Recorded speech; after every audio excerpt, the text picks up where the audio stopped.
My favorite thing about being on a network TV show is that they would bleep all the bad words and cut some of the more raunchy stuff, which means that my religious grandparents could watch the show and it wouldn't hurt their ears as much as my stand-up does. Not to say that my grandparents aren't supportive. They really are. I think that they're doing a really good job trying to understand where their liberal, agnostic grandkids are coming from. I can't stand it when people are too hard on their grandparents. If your grandparents are trying to understand you, you got to give them some grace if they mess up here and there terms-wise. When people are like, oh, well, my grandma cannot remember my pronouns. I'm like, does your grandma remember her address? Grandma's got bigger fish to fry. The light is coming. Also, do you know how old your grandma is? I don't. Mine's been 62 for 40 years. Also, you're taking more pictures of your grandparents than you ever have before, and they've got to know why, and that can't feel good.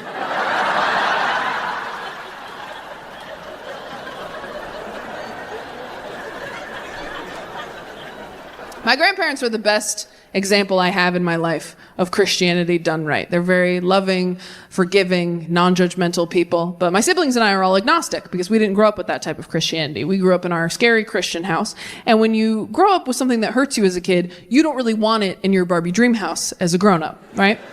I also don't wear belts or use wooden spoons. That's not a coincidence. Oh, thank God. We were all lightly abused. Again, did that joke in Sweden, thought they were gonna call somebody. There's nothing worse than admitting to a room full of people that you got hit when they got tucked in at night. It is humiliating. No, I don't keep anything in my house that hurt me as a kid. No Bibles, no belts, no bridge to Terabithia.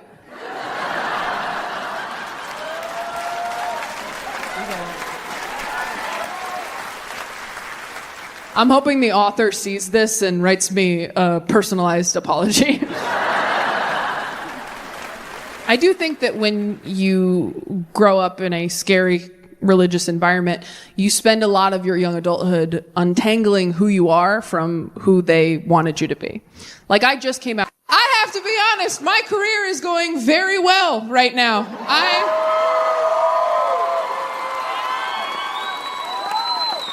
This is the last night of the biggest tour I've ever done. I am filming my third Netflix special tonight, and recently someone was using my name and photos on a dating app. It was me. I was doing it. Went through a breakup, got on a dating app. Why? Because my married friends told me to. If you're single, your married friends don't want you to be happy. They don't. They want you on those apps because the apps look fun, and they can't go on them.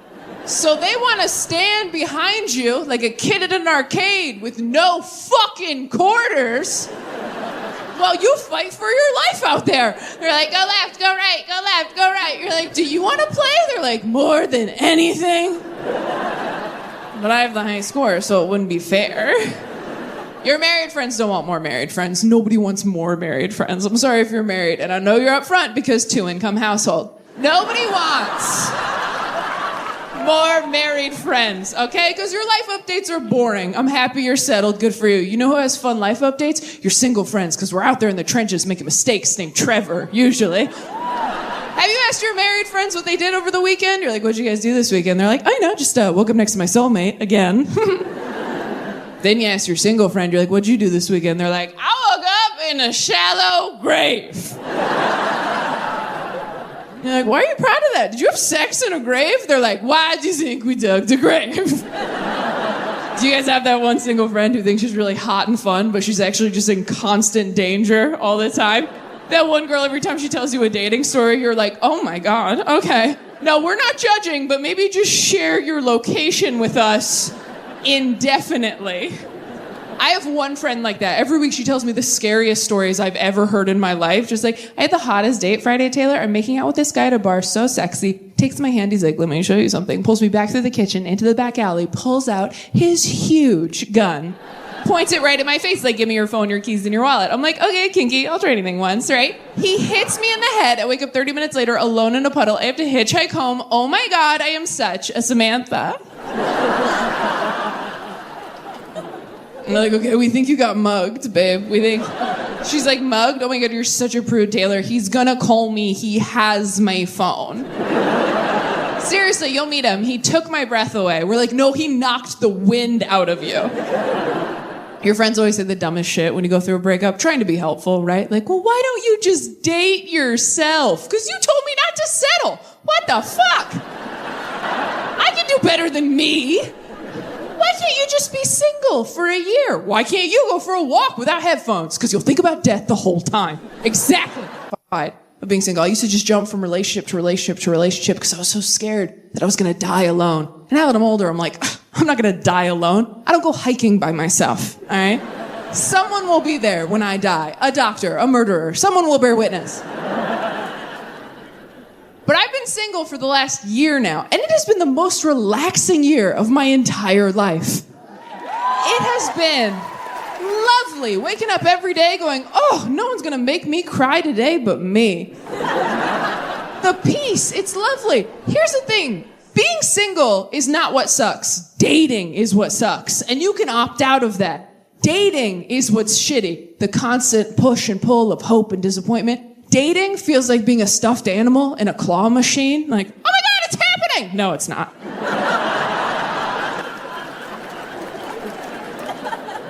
Oh my God, here we go. Wow, can't believe I told people. That's embarrassing. And you're just moving me over to get to something else. I understand, I get that.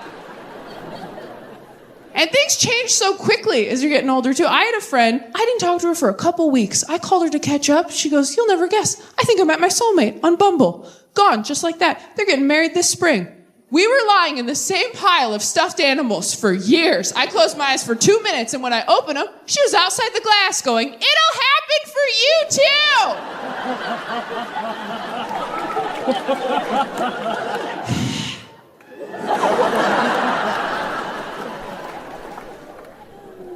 I love being the neutral friend who's not dating, because as you get closer to 30, breakups get more and more devastating. Half my friends are getting engaged, and the other half are going through the worst breakup of all time with the person they thought they were going to die with, which means half the phone calls I get are, I'm getting married, and the other half are, I'm getting old, and I'm like, I am getting Taco Bell. Who wants something?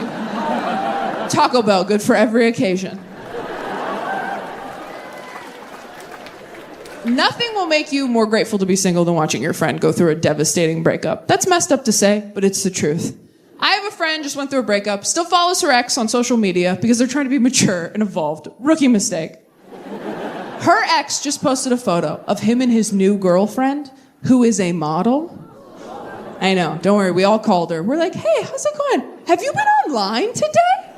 Because we were thinking maybe doing like a no screens day. We were thinking maybe we just power down, get a quilt, find a field, maybe crack the Bible open one more time. I don't know. She's like, I already saw it. We're like, oh, we're too late. Okay, are you okay? She's like, no, honestly, I wish he was just like dating a man instead. And we're like, oh, you are so problematic, Trish.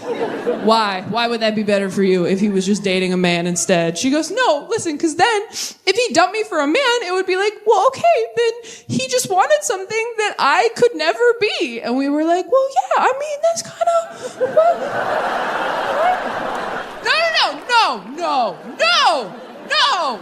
No, we think you're so pretty, babe, but like a model? Like that's kind of like a different, like look around. Don't you think if you were a model, we'd all be models? But this isn't Model Squad. This is Personality Squad. Like this is a different team you're on. We have another friend who just got cheated on, which is crazy. You can't cheat anymore. It's not the 90s, you idiot. Your phone is tracking your every movement. You're going to get caught. You're going to go out and buy your side chick flowers. Your wife's going to get a text from Bank of America like, we noticed that Steve was being thoughtful? That just seemed like suspicious activity over here at BOA, because we know that POS. I think it's important to hang out. I do like having sex with men sometimes. I will say, does anyone like sucking dick for real? Does anyone really? Yeah, oh wow, good for you. Just a quiet hand raise. That's beautiful. That's so nice. Wow, heroes among us. Good for you. I like sucking dick the way I like going for a run. I'm proud of myself after. But during, I'm always like, why'd I do this? I didn't have to do this. There's other ways to get where I'm going. But then afterwards, I'm always like, wow, the power of the human spirit. Really is all mind over matter out there. But then during, I'm like, people should be throwing little cups of water on me for being so brave. But then afterwards, I'm like, nice, got my time down.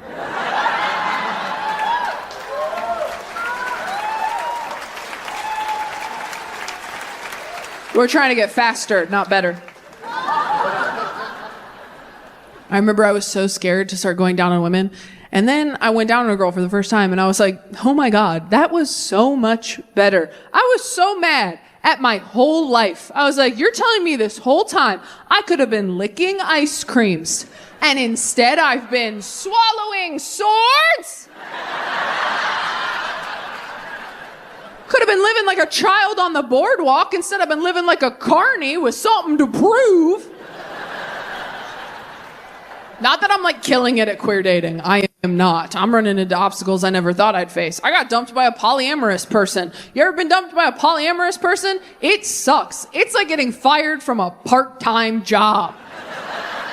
They're like, you can't even work here Mondays and Tuesdays. Holy shit. I didn't think I was gonna like dating somebody poly. She was poly. I was busy. But it actually ended up being the most honest, transparent, communicative relationship I'd ever been in. And I was totally in love with her. And she dumped me because I worked too much. And let me tell you something, Grand Rapids. When I started dating a polyamorous person, I did not think it was going to end because my lifestyle didn't work for them. I know some of you don't believe me. You're like, there's no way you liked being poly, Taylor. You are not cool. You reek of monogamy. I bet you masturbate to Bridgerton. And you know what? I don't. I have. But I don't. That joke's not going in the special. There's no way. No. That's way too vulnerable to put on Netflix. We'll not be doing that. Unless it helps the algorithm. We'll have to talk about it. If Netflix was like, if you liked Bridgerton. Listen to that.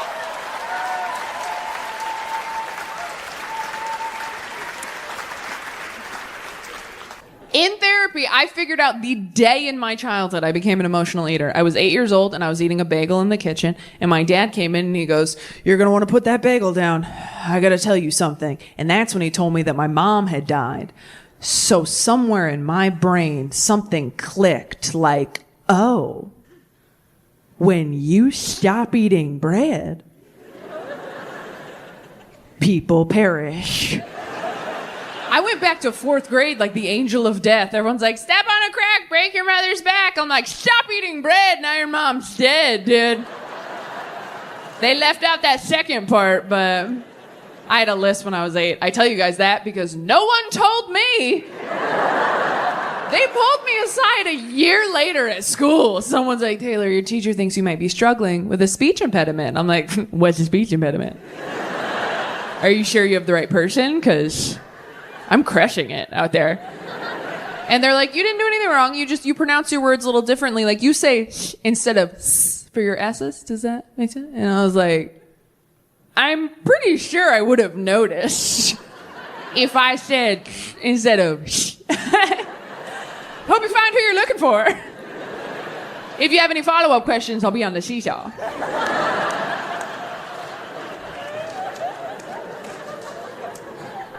I know dead mom jokes make people uncomfortable. I know that. And if you are uncomfortable, I don't know what to say. You should have worked harder, so it was you up here.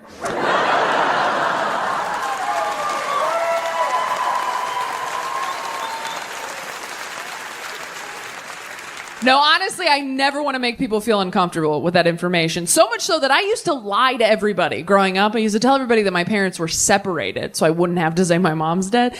And that worked very well until recently a friend of mine found out I had lied and she was very upset. She was like, your mom's dead?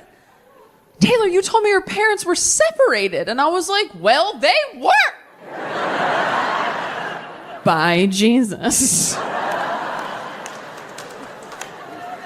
Both her parents are alive, so she has no idea how funny that is, but she'll get it eventually, right? Like, that joke is a slow burn. Kind of like cancer, which is what got mine. Hey-o! Okay, all right. Oh, here's the deal, Boston. We have another 6 minutes of dead mom jokes. I know, you're getting oh no, 6 minutes, that's a long time. It won't feel long. I've cushioned her, all right? I have laid my dead mom to rest in a beautiful casket of dick jokes and pop culture references. There's something for everybody over the next 6 minutes. You'll laugh, you'll cry, you'll forget she's dead. But I know a lot's happening for you as a crowd right now, because you're like, Taylor, we're good people. Good people wouldn't laugh at dead mom jokes. I'm here to tell you that if you're trying to be a good person at a comedy show, you're wasting your goddamn time. Trying to be a good person at a comedy show is like trying to recycle at a theme park. You're already in here and part of the problem. Put your hands up and have fun. And I know you're good people. You're like, Taylor, we've known you for 25 minutes. We hate that anything bad ever happened to you even once. Thank you so much, Boston. But what you have to understand is the bad thing already happened. And now I'm talking about it into a microphone in front of people who paid to be here. Which means now the bad thing is money. Do you think I'd be this successful at my age if I had a live mom?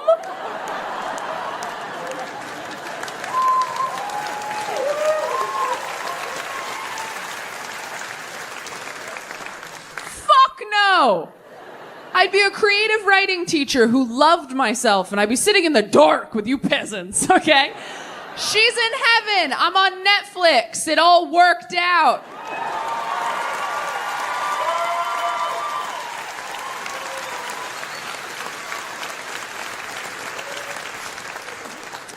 That is a real thing I said in therapy. To which my therapist responded, you should come in twice this week.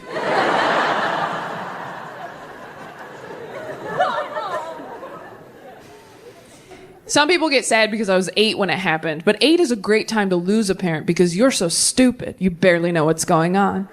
For work, he and I have very similar jobs. We're both out here on the weekends, changing lives. No, he hates it when I say that. He hates it so much. I'm always trying to talk shop with him. I'm like, hey, Jim, how was your early show? He's like, it's first service, Taylor. I'm like, well, I just noticed you had a heckler on the late one. He goes, that person was yelling amen and hallelujah to agree. I'm like, that's the worst kind of heckler, Jim, because they're being supportive, but they're still disrupting your flow, right? I go, I donate 10% of what I make, too. He's like, to who? I'm like, my agent, but it's still a tithe. I'm like, I'm kidding, Jim. I know we don't do the same thing. Doesn't remember what it's like to be heartbroken.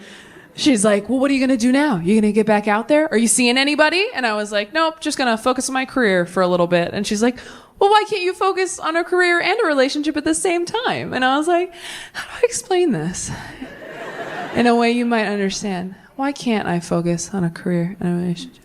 Have you ever been on the freeway in traffic and your lane stops, but the one next to you keeps moving, so you get in the one that's moving, and as soon as you get the one that's moving, that one stops, and the one next to you starts moving again. So you get back in that first one, because that one's moving now, and as soon as you get back in that first one, that one stops again, and the one next to you starts moving. And after you go back and forth a few more times, at a certain point, you're like, okay, is it fucking me?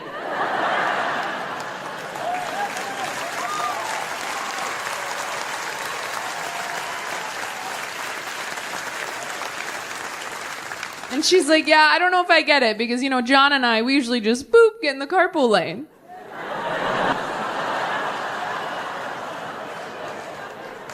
And I was like, where's your baby? I'm gonna drop it. We had a basic ass pastor who stuck to 3 topics. He had 3 messages. You are forgiven. Marriage is hard. Merry Christmas. Those were the 3. I do feel for pastors on Christmas and Easter because those are big weeks at church, right? Those are recruitment weeks. That's when everybody comes out of the woodwork. That's when the decaf Christians swing by. You only see those motherfuckers twice a year, and you gotta blow their minds so hard with the extras that they upgrade their subscription to weekly. That's a lot of pressure.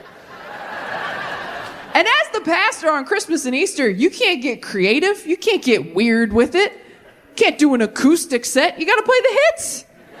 You gotta tell the stories, right? Easter's a better story than Christmas, in my opinion. If you don't know, Easter is the crucifixion and resurrection of Jesus Christ. It's where all of our merch is from. You've seen it.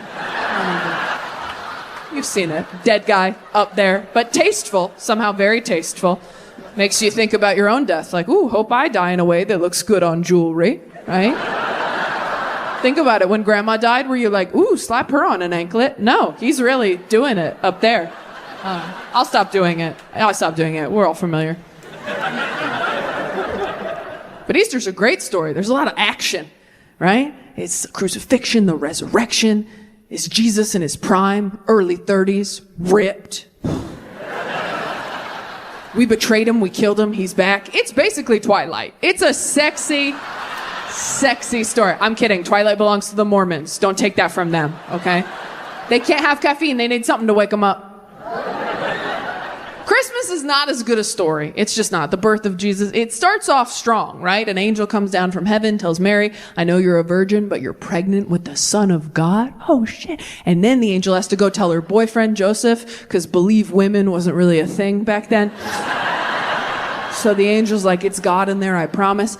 And then what? Then the angel leaves. Then it's just a long walk to a barn. That's most of Christmas, is just this right here. Jesus is barely in it. He comes in right at the end. He does zero magic. It sucks.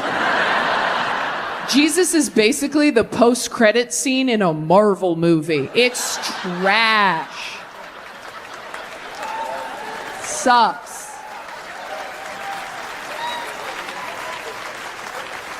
I remember one year our pastor tried to spice up the Christmas story. You know, anytime I wasn't actively yearning for it, of course. Oh, good, some depression in the room, thank God. I did that joke in Sweden. They just stared at me. They were like, huh? Sad for no reason? But how? They didn't get it. A lot of this hour, Europe didn't get. They were like, God, we have healthcare. They give you God instead of healthcare? That doesn't seem like the same thing. If you have depression, you have a pretty complicated relationship with death. You sort of look at death like it's the Phantom of the Opera. Most of the time, you're like, oh, that's scary. But then sometimes you're like, I mean, that side of his face is kind of hot. Hear me out. I could live underground. I don't know. This section is sad. I've been trying to face my fear of death head on this past year. I wrote a will because a lot of my friends were getting married, and I was like, I want to sign a scary document. I learned so much. If you don't have a will, you got to write one with a professional. That panicked note you write on your phone during turbulence, that will not hold up in court. They taught me that. I thought for sure that was fine. Nope. Here's what I learned. I did not know this. If you die unexpectedly, your closest living relatives are your parents, not your siblings, which is what I thought because I'm dumb. So if you die unexpectedly, your parents will inherit everything you own, unless you disinherit them in writing, like the petty bitch you are, right? And I know some of you are sitting there right now going, well, whatever. I don't have a good relationship with my parents, Taylor, but I don't really have anything for them to inherit. Do you have a TV? Do you think your shitty dad deserves an extra TV? You think your death should feel like winning the Price is Right for him? Fuck that. Call a lawyer.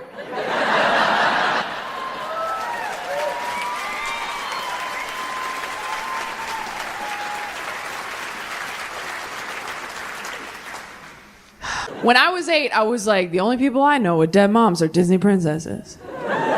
So like, this sucks, but am I about to get hot? Then I hit puberty and I was like, oh no, I guess God just hates me right now. That's a bummer. That's a joke. God doesn't hate anybody, all right? Not anymore. But have you read the Old Testament? Holy shit. The Old Testament is my favorite Taylor Swift album. It is banger after banger. Just like, you don't believe in me? Snakes! Look what you made me do. I'm a 20-something white woman. Obviously, I'm going to compare T Swift to the Lord, all right? She is the only God I still believe in, all right?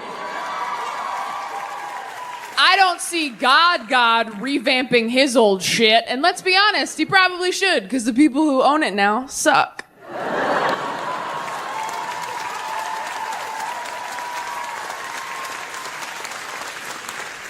It does grow you up very quickly, losing a parent that young. I mean, I saw a dead body when I was 8, which means I saw a dead body years before I saw a dick. And that is not the order this shit should go in, according to the American Girl Body Book.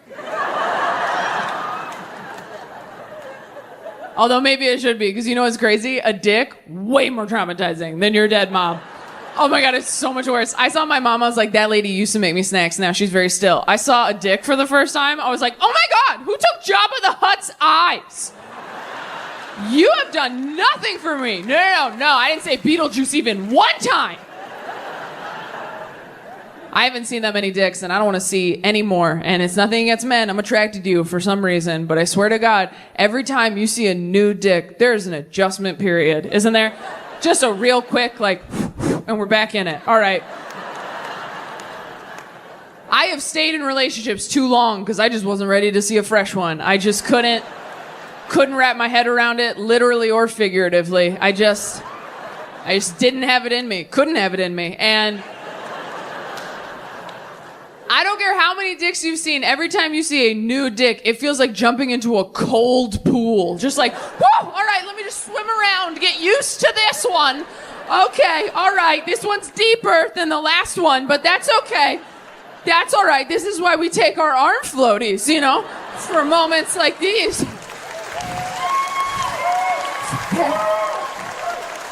Just control your breathing. Hot girl summer, bitch. You can do it. I think of the genitalia options available, I think dicks seem friendlier, you know? They're up, they're happy to see you, they're wagging. I've never had sex. It's like a front tail, right? I'll Google it, it's fine. It's all speculation. I've never seen a vagina, not even my own, I'm a Christian. But from what I hear, it is very spooky down there. It's just a dark, spooky hole. Like, a hole? I'm sorry, what? Every time someone fingers me, I'm like, you are very trusting, sir. Because I don't even know where that goes. That might be where I keep the bipolar. That might be where it has been. Actually, if you see any, could you scrape it out? Could you? Just like a mental health pap smear? Can you just do? Don't do that. Like, you gotta hook your finger. Like when a baby's choking, are you familiar? If you do that, it'll push it in too far. It's too late. But if you hook your finger, you swipe it, that's how you get it out. I like doing that joke because it goes too far, but you do learn something that could save a life.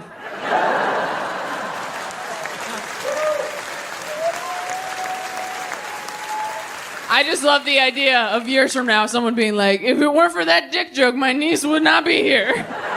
He came out, he goes, thought he found a new angle, right? He comes out, he goes, you know, we always kind of rush through the Christmas story, don't we? Since we all know it so well. But if you ever really stop to think about what this must have been like for Mary. And all the women were like, oh. And all the men were like, no. Which one's Mary again? Oh, are you talking about the vessel? You talking about the hole we put the Lord in? You talking about the Jesus jar? You talking about the Christ cubby? You talking about the Savior sack? You talking about the prophet pocket? We could keep going, but we have to move on. But that's a fun game to play to come down from the cousin fight, if you want.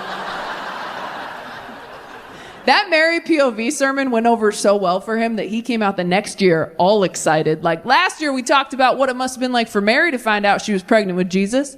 But have you ever stopped to think about what this must have been like for Joseph? And all the men were like, finally! Representation! I also think whores are lying to me! Joseph was Mary's betrothed at the time. Again, I don't assume everybody knows all the Bible stories. You grew up in church, you're like, everybody's learning these. Nope, some kids were having childhoods on their bikes. Yeah. Is there anyone in here who never went to church, has never believed in God, never been religious at all? Wow, all in the back. That checks out. That checks out. Well, you sound very at peace. You sound so relaxed, but how do you know right from wrong? How do you not kill people? Some Christians talk like that. My dad growing up was like, you know, if I weren't a Christian, I'd be in jail. And I'm like, whoa, I'm 6. Let's do Goodnight Moon tomorrow instead of Dad's Dark Thoughts. That Some Christians walk around like, yeah, if Sky Dad didn't have me on house arrest, there'd be some mud on my boots. And you're like, cool, let's only hang out in groups. But if you didn't grow up in church, you might not know a lot of Bible stories. You might not know any Bible stories. I won't put you on the spot, don't worry. I used to learn my lesson. One time I asked someone and they panicked and went, VeggieTales! Not as queer in the last couple of years. And, oh, thank you. Thank you. That's really nice of you. Because let me tell you, coming out as bisexual at 30 feels like saying to a waiter, by the way, it's my birthday. And they're like, cool, sing to yourself. You're a grown woman. So you're like, excuse me, I was very brave. I just came out. They're like, yeah, but the coast was clear, wasn't it, babe? Like, I would have come out sooner, but I have 3 younger siblings, and they're all queer, and they kept coming out. They just kept popping out like little groundhogs. And every time another one popped out, I was like, well, that's 6 more months of heterosexuality for me, I guess. I was also hesitant to come out as bisexual because there's a stigma around it, right? When you say you're bisexual, a lot of people assume that you are good at sex. And I'm not, guys. And I refuse to get better. All right? I'm not learning any more tricks, okay? I turned 30, I was like, shut it down. As Jesus said, it is finished. I'm hitting save progress. I'm going to die on this level. But I didn't want to tarnish the brand of bisexuality. I didn't want to bring down the team. I have so many queer friends who are so open and free with their sexualities. It's like, oh, it's so fun. I have so many like Samanthas in my friend group, and they're so fun and inspiring. But I also think we need some gay prude representation as well. The craziest thing that happened is my mom died of cancer. See? You almost forgot. And then my dad got remarried, and then our stepmom got cancer. She's fine, don't worry. I wouldn't do that to you twice. That's God talking to my dad. And as soon as our stepmom got it, me and my siblings were like, holy shit. Is Dad giving people cancer? We thought he was a carcinogen. We were like, don't microwave anything for him. I think that's how he's doing it. If he had taken down a second one, we would have put a warning on his Christian Mingle account. Like bare minimum. Just like, hey, chemicals in here have been known to cause cancer. Ride at your own risk. I feel like some people don't believe me that she's alive. She's completely fine, you guys. She's happy, healthy, great lady. We actually call my stepmom Mom because when my dad married her, nobody was using it. So we were like, yeah, be Mom. Who cares? Oh, I'm sorry. If your principal quit and you got a new principal, they wouldn't be like, this is Lisa. Like, let her be principal. There's an opening. Also, we were so young when it happened and my dad got remarried so fast. I think he was kind of hoping he could just like Indiana Jones switch him out before anybody noticed. You know when you're a kid and your hamster dies and your parents don't want to explain death to you, so they just buy you a new one that looks the same and they're like, no, that's Connie. She just bites now. That's kind of what he did. But with moms. But I never used to talk about any of that. I never used to talk about my mom dying because I didn't want to make people uncomfortable. And also, like most of us with childhood trauma, should be pretty much everyone in here. If you're sitting here tonight going, I don't think I have any. I had great parents. I had a good childhood. And this comedy show, it's not that fun for me. Good.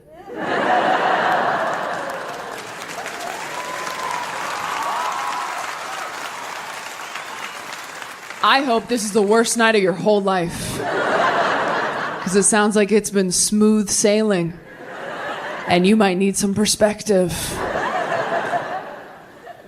But most of us did have some childhood trauma. And when you get to be an adult, you're like, whoo, made it. Never have to think about that again. Look at all my keys. The world's my oyster. And so you just start pushing all that dark stuff that happened to you as a kid down, down, down until you don't even think about it anymore. And that works for a long time. Until one day, you stub your toe really hard on a curb and you just start weeping uncontrollably in the street. And you're like, okay, this is about something else. I was keeping all my trauma in that toe. And then I jostled it and now it's everywhere. Go back in. And if you don't deal with that stuff, it's going to keep affecting you in ways you are not even conscious of. With the guy she's dating, I was like, really? She goes, yeah, would you ever have a threesome? I was like, oh my God, no. I didn't want to hang out with 2 other people. I've never been in in the middle seat on a flight fighting for an armrest, like, wish we were all naked. That would be cool.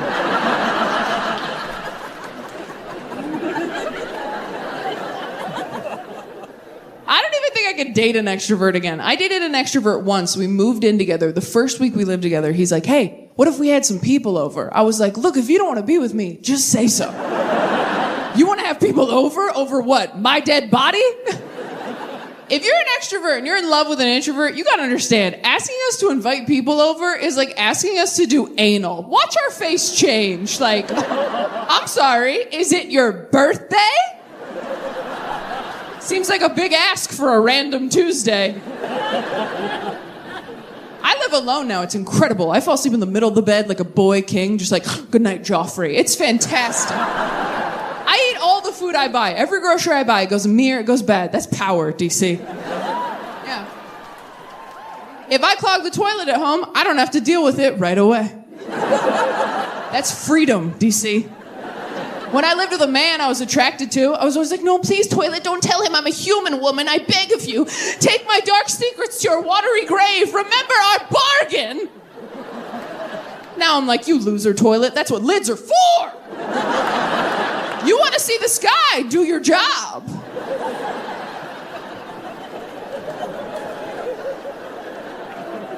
I was so afraid of being single all throughout my 20s. I was terrified. I turned 30 2 weeks ago. And that means that I have spent the last 14 years of my life trying to get good at this, trying to get good at stand-up, trying to have the career that I am now fortunate enough to have. Thanks to all of you, honestly, yeah.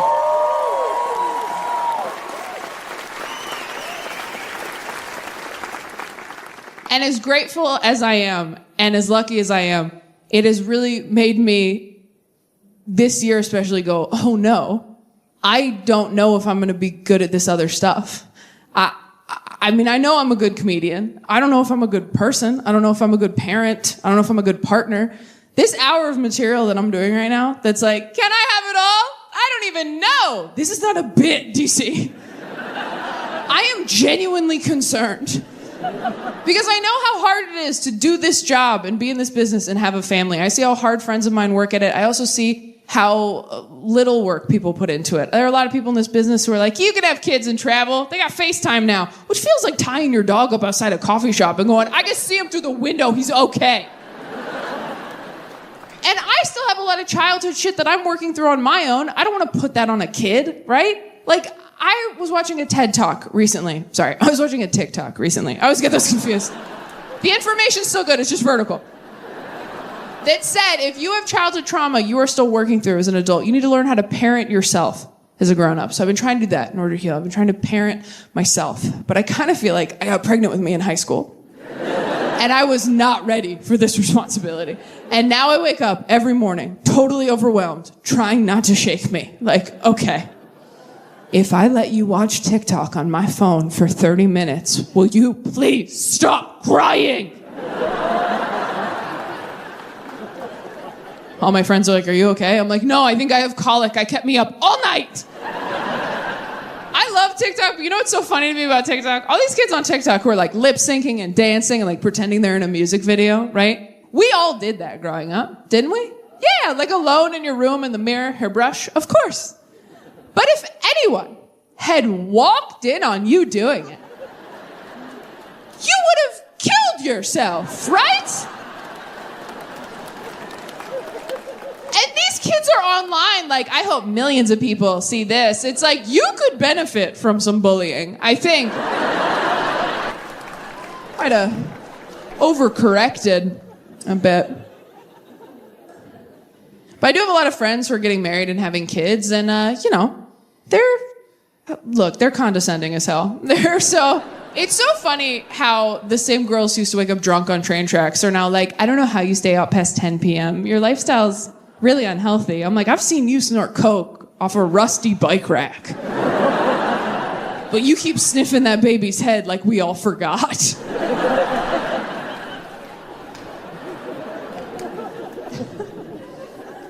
But my friends who have kids and are married, like, they complain about their jobs, and I do the same dismissive thing right back to them, where I'm like, well, yeah, but you're married, so you're fine. They're like, yeah, but I'm miserable 60 hours of the week. I'm like, yeah, but you have your dream dick, so you're fine. And it's not great. And I think part of it is that we're all turning 30. And 30 was this age in our heads where we're like, well, by 30, we'll have all our shit together, right? So that kept us going through our 20s. We're like, we're 25 and we're garbage, but in 5 years, we'll have it all figured out. And then you're like, I'm 27 and I'm just a piece of shit, but that I have 3 years to turn this around. And then you're like, okay, I'm 29, crunch time, bitch.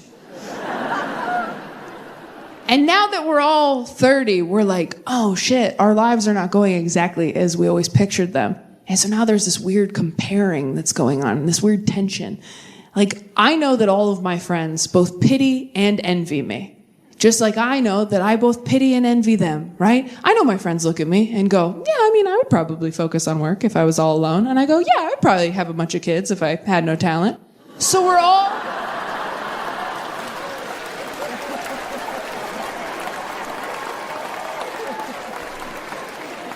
And it's not healthy per se. But I do think it's good to focus on what is going right in your life. I think that that's gratitude. I think that that's important. And it has gotten me through a lot of weddings and baby showers to have my dream job. To sit in the back row like, yeah, whatever. Have your bullshit love party. Hope it works out. I'm still gonna have the coolest job of anybody you know. And that was true until somebody married an astronaut. And everybody's so impressed. I guess astronaut beats everything. They're like, you gotta admit, Taylor, that's the coolest job. And I'm like, oh, he's gotta wear a costume or he'll die? Fuck off. That's a dumb job. Now, if I can't breathe somewhere, I don't go there, Dan. That's just science. Dan hasn't even been to space, you guys. He just goes to work and practices space. That's his job. He goes in, they put him in a roller coaster ride. They're like, don't throw up. He's like, you got it, Captain. What a hero. Binged Euphoria too fast. Because I've been trying to date women, but it is so hard. I don't know how to get women to like me. I know how to get men to like me. That's easy. You just trick them. You just wait until they kind of like you, and then you're like, you don't like me. And they're like, yeah, I do. And you're like, no, you don't. And they're like, yeah, I do. And you're like, no, you don't. And they're like, yeah, I do. And you just do that until they get you pregnant, I think. You just have to turn it into a fun challenge for them. Like, bet you can't spend the rest of your life with me. And they're like, fucking watch me, you bitch. It's like when you ask a kid to take out the trash and they're like, no. And you're like, I'll time ya. And he's like, and you're like, see, you didn't even think you wanted to do that. He's like, who cares? I'm the fastest boy alive. Hitting on women is so much harder. It feels so much more delicate. Like, hitting on a woman feels like trying to skip a stone on a lake. Hitting on a man feels like throwing a brick through a window. I'm like, I don't even really care. I just want to see what happens. I'm not going to live here, right? I might be sexist. I'm hearing it now as I'm talking. I think I'm sexist because when a man rejects me, I'm like, this idiot. But when a woman rejects me, I'm like, she probably knows what she's talking about. So I was talking to a friend of mine about it because, you know, you don't want to just like, it's scary to just say you're bisexual because then someone's always like, fucking prove it. Here's a picture of Margot Robbie. Are you wet? Let me feel. Like everyone's real aggressive about it. It's weird. You gotta like prove it to people. But I was asking my friend about it and she goes, well, obviously sexuality is a spectrum. She watched Euphoria too. But she goes, I know that I'm super straight because I could not go down on another girl. I think that's gross. And I was like, okay. Let's think about this, Taylor. Why are you not going down on a girl right now? Is it because it's gross to you? And I was like, no, it's not that it's gross to me. It's that I really don't want to be bad at something as an adult. Okay? My brother is trans, my sisters are gay, and I identify as afraid. I am so afraid of failure. I can't even stick with new hobbies as an adult. How the fuck am I supposed to get good at... Getting good at going down on women to me would be like learning how to play the piano. I would love to have that skill. I would love to bust that shit out at parties, impress everyone. But I don't have the time or humility to sit down and learn new fingerings. I don't have it. I get halfway through Jingle Bells, I'm like, fuck, I suck. I should have started at 12. I'll never catch up. I already know how to play the clarinet. It is not my passion, but I have the respect of my peers. I have many years of experience under my belt, under someone's belt, under some belt. And when I was was a kid, I didn't know there was another option. When I was a kid, they were like, you're a girl, you play clarinet. And I was like, what about piano? Could I play piano if I want? And they're like, sure, you can play piano. If you want to go to fucking hell. Anybody else religious trauma? Do we have any of that in here? Okay. I'm so sorry if you don't have any. I know I'm a broken record about it. I should shut up about it, but I keep realizing new things every year. For example, did you guys know that when you come, you're not supposed to yell, take that, Jesus? Did you guys know that? I wish that was a joke, DC. I really do. But I had to make a lot of decisions when I wrote my will.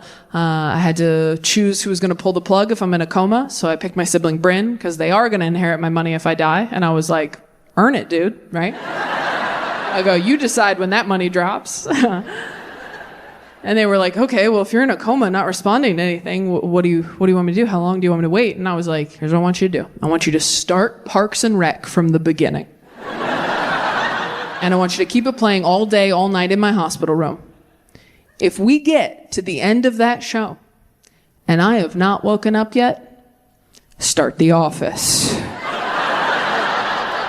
And then when Steve Carell leaves, just kill me. Do not make me watch Andy be manager. Don't do that to me again. Don't do that.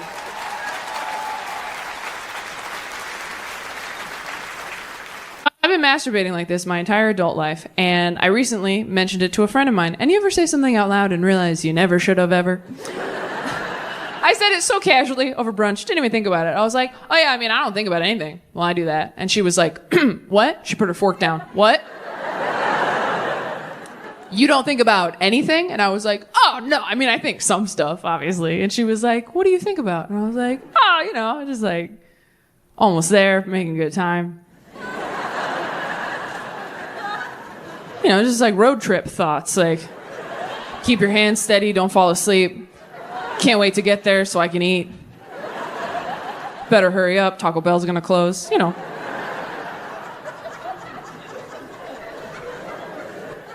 And she was like, that is so weird, Taylor. Why don't you just watch porn like a normal person? And I was like, ugh, I don't like porn. Every time I try to watch porn, I'm just like, you gotta shave there too? I'm tired and I'm cold. And I'm not against porn, okay? I'm not one of these people that's like, if you watch porn, it'll ruin your relationship. I don't feel that way, all right? I dated a guy once who was really into massage porn, where the masseuse would like fuck their client at the end, which means sometimes when we had sex, I got a massage.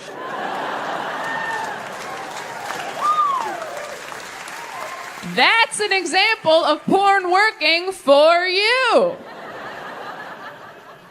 But my friend was like horrified. She was like, Taylor, this like monk masturbation thing you do, it is so much creepier and weirder than any porn I've ever seen. And I've seen most of it. And she goes, there are so many different options porn-wise on the internet now. You just go home and Google porn for women, okay? Just do it, I promise. Porn for women. And so I went home and I Googled porn for women so I wouldn't be weird at brunch.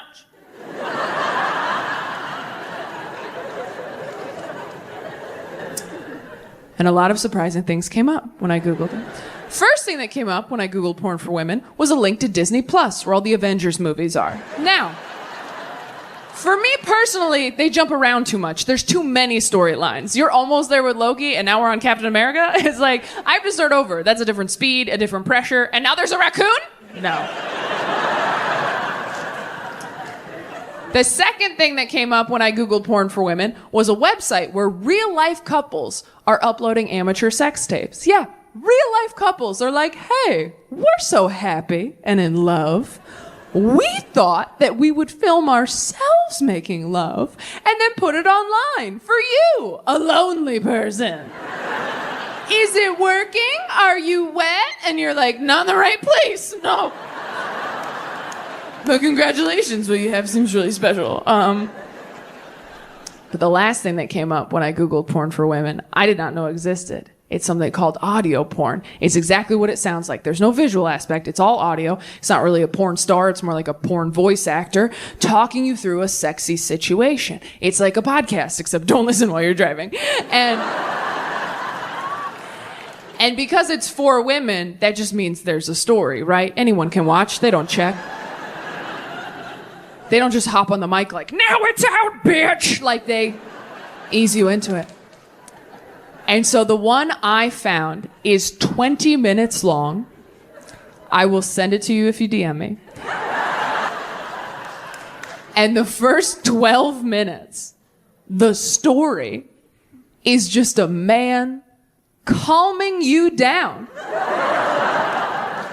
after you've been in a car wreck.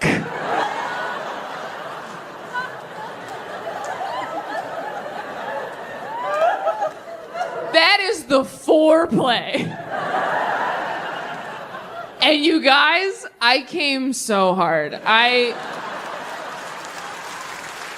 mean, I didn't even make it to the sex part. It was the comfort alone. He's like, it's okay, take some deep breaths, don't worry. The insurance companies will figure it out. I'm like, oh my God, that's right, that's why we have insurance. By the time he was like, what else can I do? Should I go down on you? I was like, nah, man, I got Allstate. I'm in good hands.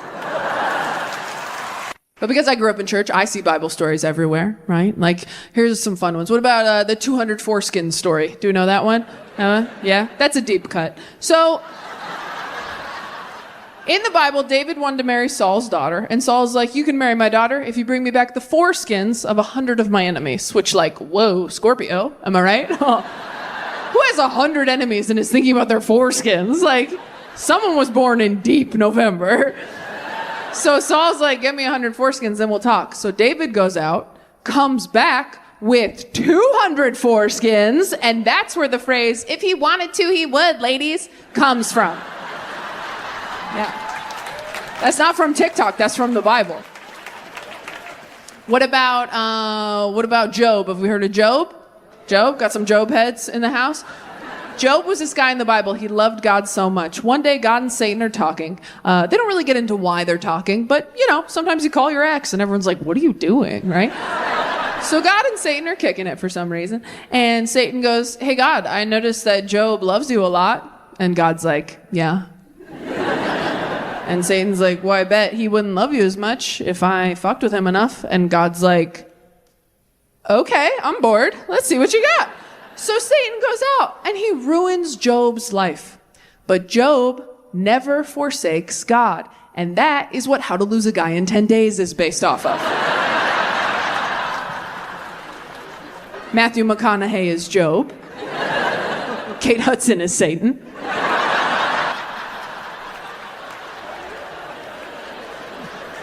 Ladies and gentlemen, Taylor Tomlinson!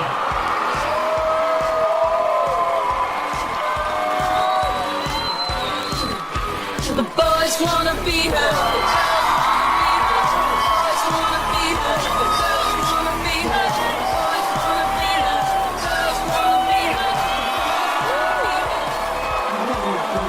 DC, how we doing? How stupid was that? I came up from the floor like I'm a fucking Jonas brother. I know that was silly, and it was my idea.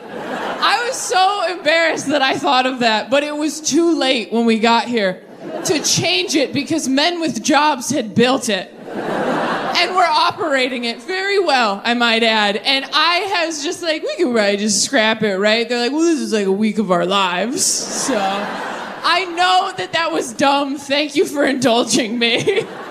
How we doing, DC? Thank you so much for coming. I'm gonna be the one who falls in love with a robot. Have you been honest with you? It's okay. It's gonna be me. That's why I don't use ChatGPT. I'm not ready for a relationship. And I'm holding strong now, but in a few years, when robot partners are available at, like, Best Buy, yeah, it's gonna be me drunk at the dinner party defending my robot husband to all my friends. Like, oh, I'm sorry, what even is a soul, you guys? Can you define it? That's what I thought. Also, I've met your lame-ass husband, Chelsea. Don't try to tell me you don't plug his ass in at night. Okay? Oh, it's a CPAP machine. He'll die. Whatever. His stories are long. Okay? Now show some respect. He's not an air fryer. He's the love of my life. Look him in the eyes when you talk to him. His pronouns are not it, that. Yours are bitch, bitch. How about... They are different. One is all caps. I like the idea of a robot partner because I think I'm less likely to fuck that up. I said less. No, you're right. I'll still find ways to be shitty and jealous of a robot partner. I'm like, why are you always by the dishwasher? Is her rack bigger than mine? Does she get wetter than me? Is it because she makes bubbles? Like, I can make bubbles, I'll get an infection, but if you need bubbles, like... Job, so I got HR training. I've never had that before. There's no HR in stand-up comedy. It's the opposite, in fact. They're like, are you harassing people? Great job, start a podcast. It was fun, that HR training. I learned a lot. Did you know we're allowed to fuck people at work? Did you know that? Well, people from work, you gotta take them somewhere else. But I thought everyone at work was off limits romantically. Now, according to Jill from HR, she's like, no, you can date. You just have to tell us if you are. And I go, oh, because then you'll tell our like higher up bosses. And then she goes, no, you just have to tell us. And I was like, who are these sick little freaks in HR? Who are like, no, you can fuck each other. You just have to tell us everything. Was it good? Do you have photos for the PowerPoint? That PowerPoint was fun. The one where they go through all the different scenarios, ask you, is this appropriate or inappropriate? Spoiler alert, they're all inappropriate. I didn't know that. I thought they were supposed to inspire conversation and debate. No, they're all a pretty clear thumbs down if you know what you're doing. I had my own private HR training, probably because they knew I was the weakest link on set. So they did it during my hair and makeup. So it was me, Deb, and Havana who did my hair and makeup for the show. Jill is going through all the different scenarios, right? She goes, all right, scenario number 1. Kyle tells Sharon on her birthday, doesn't matter how old you get, I would still be down. And he winks at her. Is that appropriate? And we were like, do you have a picture of Kyle?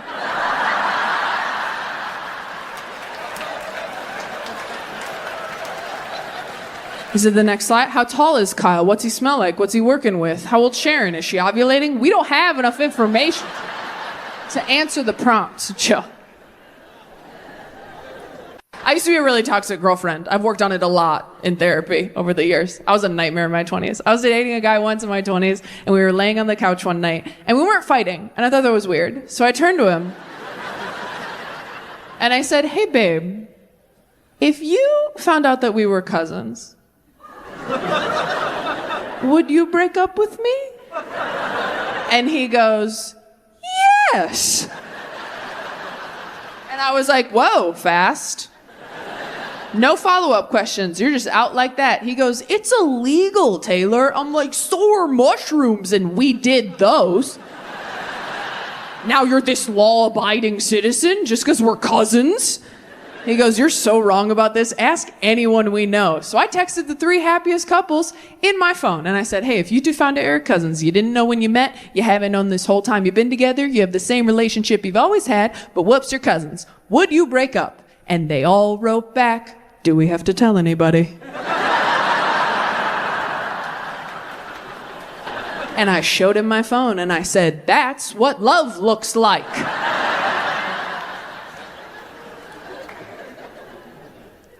Quick poll. If you found out your partner was your cousin, clap if you would break up with them. Okay. That's a lot of people. No, don't discuss. Fight in the car. Fight in the car. Okay, now, if you found out your partner was a robot, clap if you would break up with them. Oh, interesting. Bit of a drop-off over here. Some of us clap for cousin and not for robot. Okay, so we're going to abandon our family, but we'll keep fucking the toaster. Okay, well, that makes sense. I don't think I'm smarter than religious people. I hate it when atheists talk down to anyone who believes in God. I've believed a lot of stupid shit in my life. God's not even top 3, okay? I've believed tall guys. He plays guitar, he must be nice. I'm dumb, all right? When my religious family members talk about God, like God got me through the hardest years of my life, I'm like, shit, that's how I talk about Gilmore Girls. Like, I'm an idiot. And I capitalize those G's. I make sure every time. That's right. Yeah. But I have a lot of Christians in my life. A lot of people praying for me, which I try not to take personally. You ever have someone say they're praying for you and you don't know what they're referring to?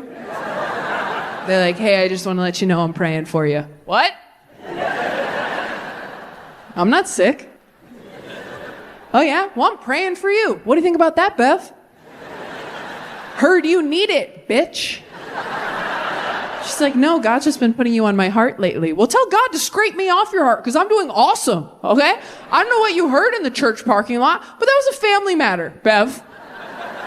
I'm gonna tint the van windows. I have a lot of cool Christians in my life, play an important role in their lives. I love to third wheel it with my married friends, go out to dinner, see a movie, because I love that moment when they walk up to meet me in front of the restaurant, and I can tell that they've been fighting in the car. Married people think you hide it so well. You're just like, let's just table it till later. Let's just table it till later and have a nice evening. And then you come in real sweaty like, hey, it's good to see you. Glad we're finally doing this. Did they bring bread? They should have brought bread. The bread should have beat us here. Hey, can we get some bread, please? Can we get something to do with our hands other than attack each other, please? How are you? Tell us about you. Don't make me look at her. Don't make me look at her.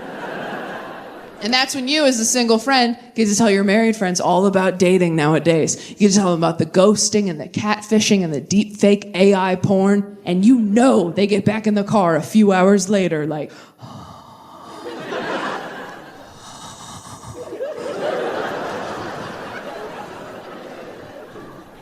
I don't say this enough, but I'm grateful for you.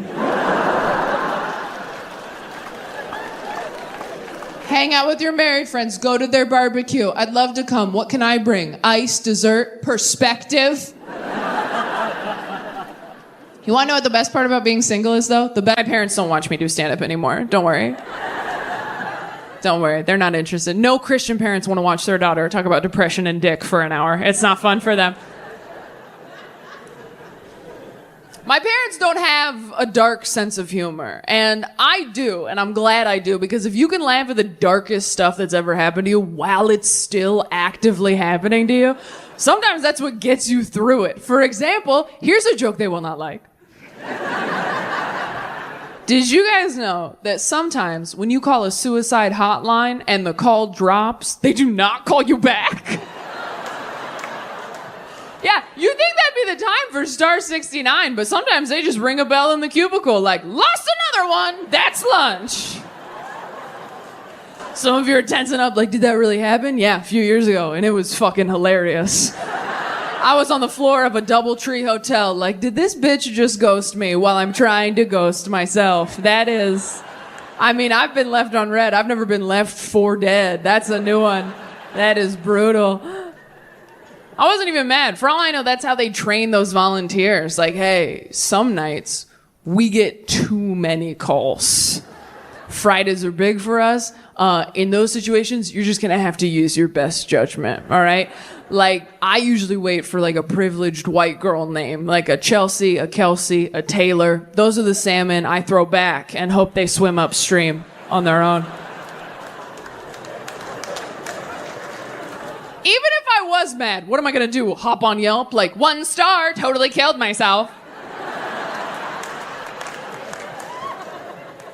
You're gonna wish I killed myself after this reveal. I did that joke in Texas a few weeks ago, and there was a girl, white, my age, in the crowd who goes, and the wait times are ridiculous.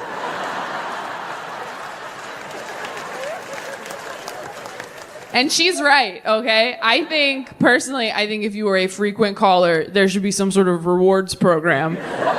You know, like when you show loyalty to an airline. Like, you should be able to do that with suicide hotlines where you call in and they're like, please enter your rewards number. Boop, boop, boop, boop. Welcome back. Taylor.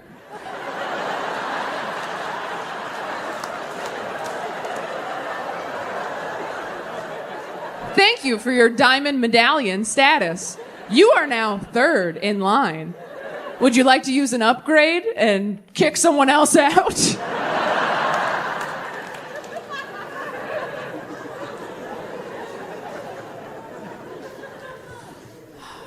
My parents are still very, very religious. I had a parent die really young, so my siblings and I all have really dark senses of humor, right? Like I was talking to my younger sibling, Bryn, recently, because you know how you and your siblings all remember different parts of your childhood? So sometimes you get together and you're like, all right, here's what I remember.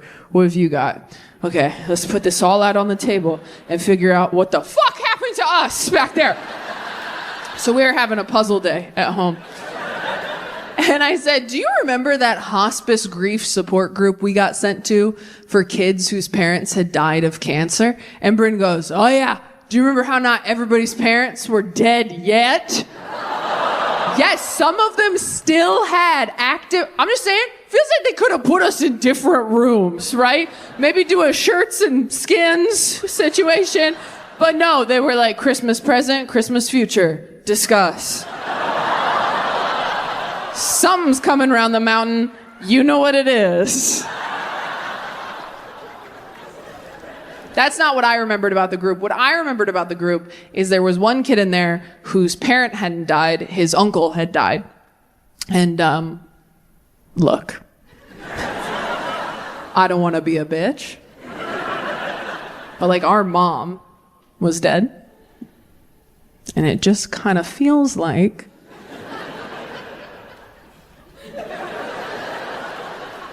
paper covers uncle. You know what I mean? Like, I'm just saying, like, this kid had parents. He wasn't Spider-Man. Like, some losses affect who you are for the rest of your life, and some are your uncle. Like, what are we?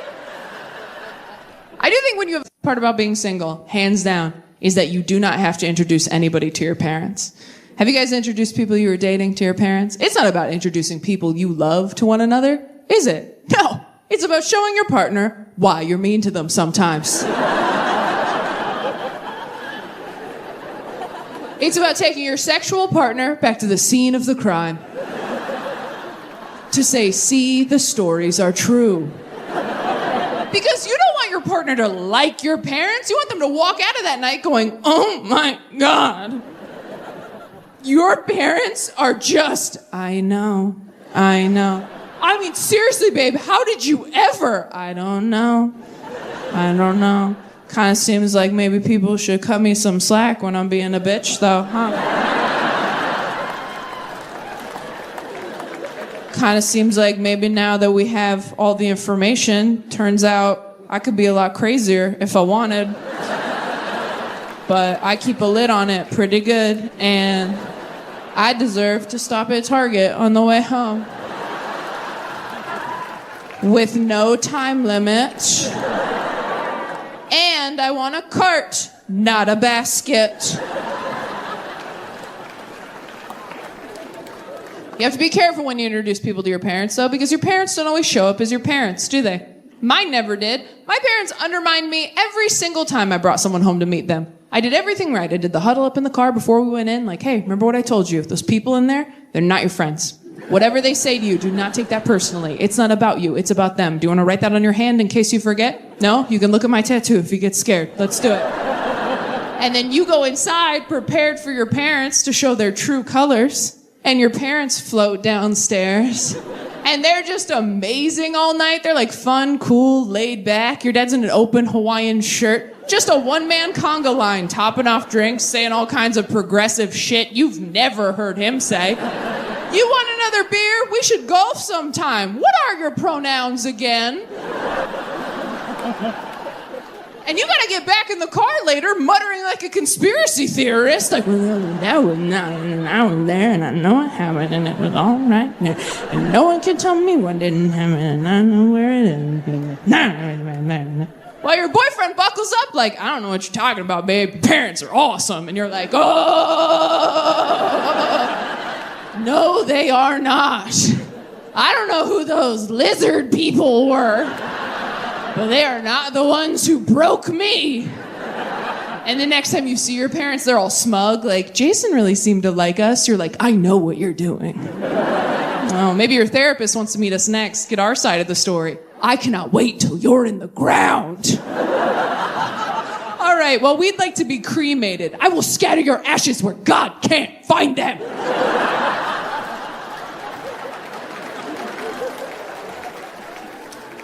I will see you both at Easter.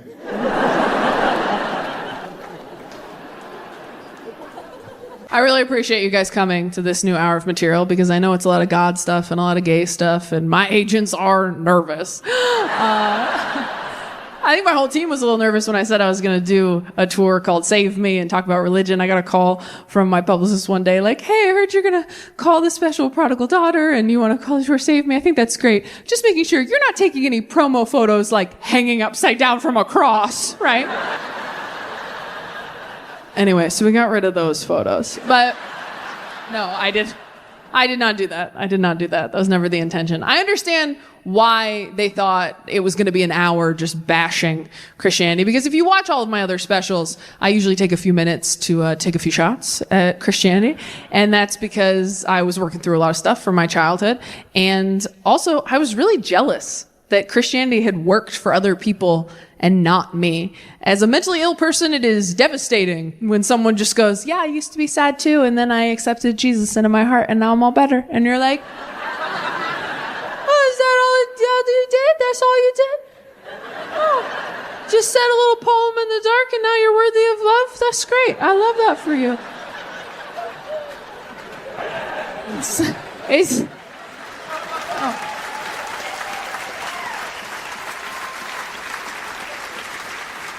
It's like when someone goes, yeah, I just stopped drinking soda, lost 20 pounds, all my acne went away. And you're like, oh my God, that's so cool. I hope your plane falls out of the sky.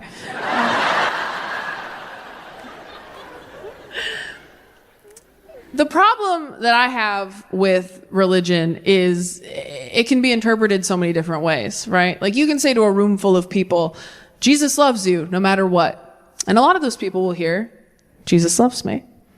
But some of those people will hear, no matter what.